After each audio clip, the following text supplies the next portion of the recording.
Hello everyone, I'm Father Scott Vanderveer with another in our series on love, and love as it appears in the Easter readings. One of the things that I remember from being a teacher in Catholic school is about 15 years ago when I was teaching at St. Pius X School in Loudonville near Albany. We were embarking on an anti-bullying curriculum. It had become part of our consciousness that many kids had a horrible experience of going to school because of bullying. It's something that a lot of us just thought was part of the rite of passage of growing up. But upon some greater scrutiny, we realized, come on, that's not how life is supposed to be. We're not supposed to just tolerate people acting that way, especially when it's not necessary. Certain things we'll never be able to overcome. There will always be tsunamis and earthquakes. There'll always be blizzards and power outages.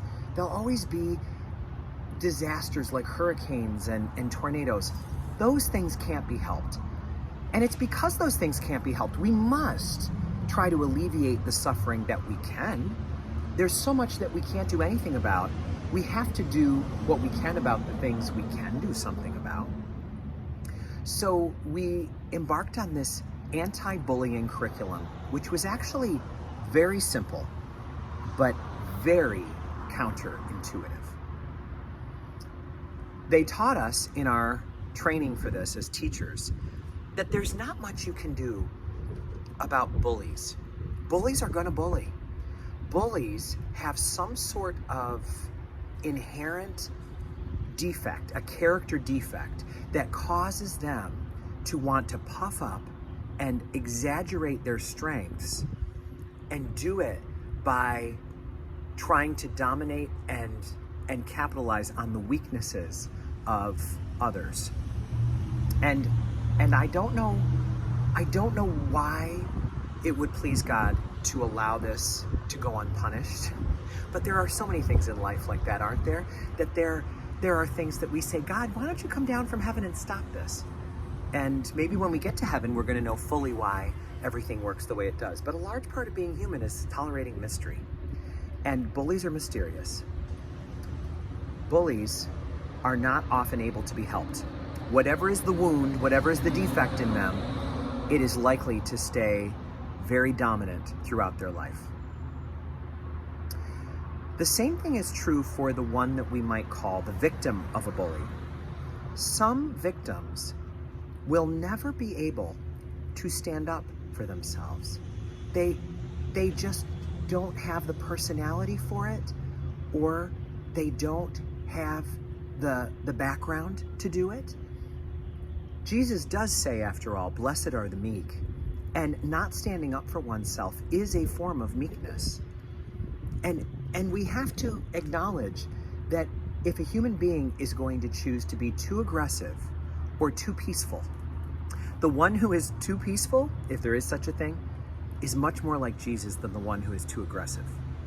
Jesus, who did not defend himself, even though his life was at stake, he always chose to endure suffering rather than to inflict it on others. Isn't that remarkable?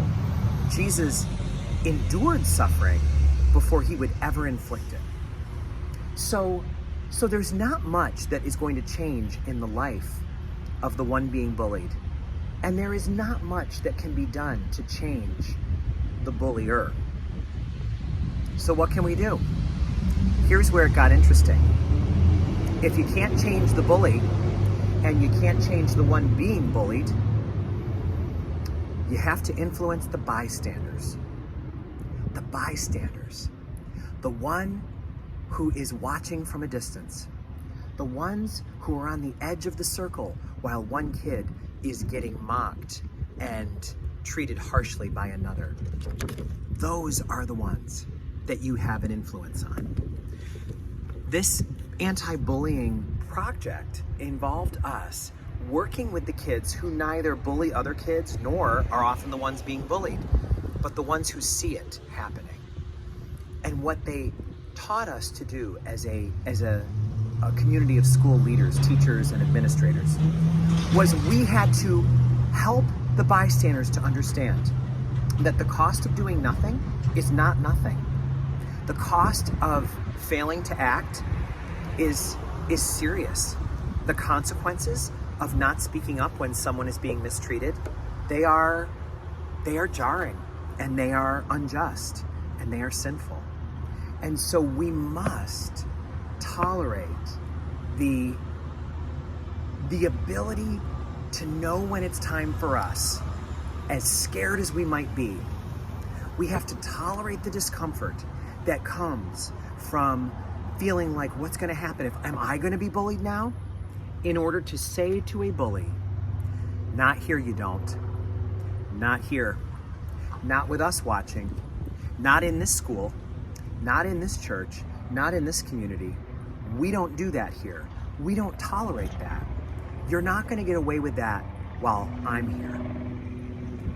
It can be as simple as refusing to laugh at a bully's mean joke, or to say, that's not funny, which of course might cause the bully to turn on you, but only momentarily, especially if all the bystanders agree, we're not putting up with this. We're not going to laugh. We're not going to watch. We're not going to bring you the circle of gazing around you that you want as a bully in order to legitimize your abuse of power. We're not going to do any of that. We do not approve of what you're doing, and we are not going to tolerate it. Isn't that powerful? Doesn't that just sound powerful? It is the masses who have the greatest ability to change the situation from injustice to justice, from hatred to love. Martin Luther King once said, the only thing that evil needs in order to thrive is for good people to stay silent. That's the bystanders. The bystanders are the good people who wouldn't pick on someone else. And yet, so often we, in that crowd of bystanders, are allowing others to be picked on. Why is it that we don't have the courage to stand up and say, not here you don't, no way, not on my watch? Well, if we ever were willing to admit just how hard that is, we would be able to have compassion for those who fail to do it. But we can't fail to do it, especially people of faith, especially people who are watching this, which means that all of us are responsible for this lesson that we have been taught. There's so much suffering in the world that we can do nothing about, but there is some suffering that can be reversed, can be thwarted, can be overcome by having the courage to replace the gaze of the disinterested or cruel bystander with the gaze of the one who says, those are not my values. We value love here.